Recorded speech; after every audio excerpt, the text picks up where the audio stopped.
Hello everyone, how are you all? I hope that you people are fine, right? So today in this video, I will be dealing with very much important topic, and that is conditions for a valid marriage. Valid marriage of what? Hindu valid marriage के बारे में हम उसकी conditions के बारे में इस video के अंदर पढ़ेंगे। पहले आप लोगों को पता होना चाहिए कि हिंदू लॉ के अकॉर्डिंग मैरिज क्या है। क्या ये सैक्रामेंटल है, क्या ये कॉन्ट्रैक्चुअल है? आप मुझे कमेंट बॉक्स में बताना, ठीक है। अब मैं इस वीडियो में कंडीशंस के बारे में बात करती हूँ। इसके लिए you people have to prefer section 5 of the Hindu marriage act 1955।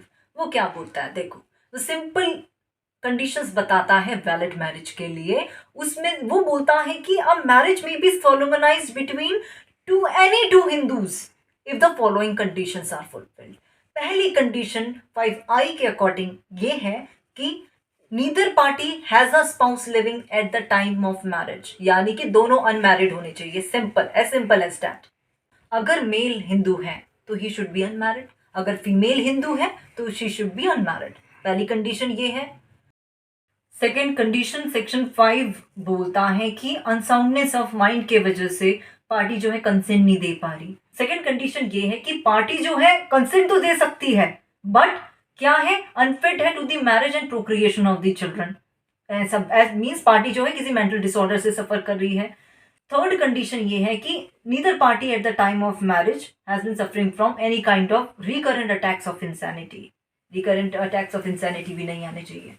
Section 5 के जो सब सेक्शन 2 है ना, उसके अंदर जो कंडीशन है वो मैरिज को वॉइडेबल मैरिज बोलते हैं। अगर कि वो कंडीशन फुलफिल हो जाती है, अगर कोई पार्टी जो है अनसाउंडनेस ऑफ माइंड के वजह से वैलिड कंसेंट नहीं दे पा रही, कंसेंट तो और दूसरी कंडीशन कंसेंट दे सकती थी बट मेंटल डिसऑर्डर से सफर कर रही है which is making them unfit to marriage, और दूसरी and procreation of children. Third condition ये थी कि रिकरेंट अटैक ऑफ इंसैनिटी से सफर कर रही है।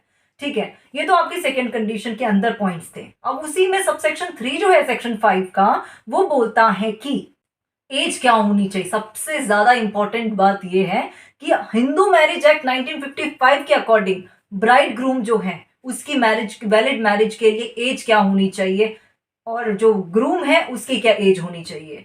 सी, the bride groom has completed the age of 21 years and the bride the age of 18 years of age. तो ब्राइड की एज है 18 साल कंप्लीट होनी चाहिए और जो ब्राइड ग्रूम है वो 21 साल की एज कंप्लीट होनी चाहिए फॉर द वैलिड मैरिज के लिए। फोर्थ कंडीशन ये है कि पार्टीज जो है प्रोहिबिटेड डिग्री ऑफ रिलेशनशिप में नहीं होनी चाहिए, और फिफ्थ पॉइंट ये है कि सपिंडा रिलेशनशिप में नहीं होनी चाहिए। क्या एक्सेप्शन है इसका?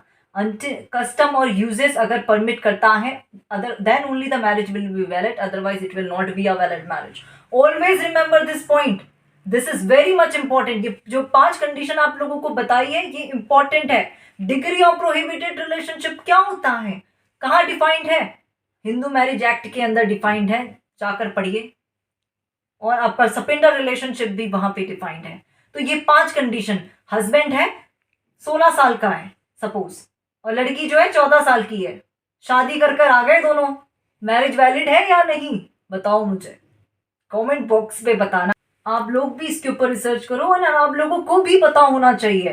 Don't make yourself restricted to just one thing. 18 साल की एज है लड़की की और लड़के की 21 साल की एज होनी चाहिए। अब ये दिमाग में भी लेकर आओ कि 17 साल का लड़का अगर 16 साल की लड़की से शादी कर देता है, मैरिज वैलिड होगी या वॉइड होगी? हाँ people, tell me below in the comment box. अगर नहीं आएगा I will make a separate video on that topic. Alright, so this is all about this video कि क्या वैलिड कंडीशंस हैं वैलिड हिंदू मैरिज के लिए। Neither party has a spouse living at the time of marriage.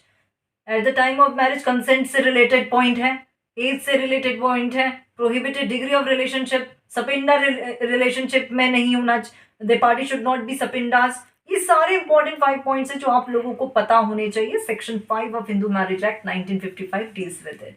I hope that आप लोगों को ये समझ में आया। अगर आप लोगों को कोई डाउट है तो people tell me below in the comment box and do like and subscribe my YouTube channel for more videos. Thank you so much.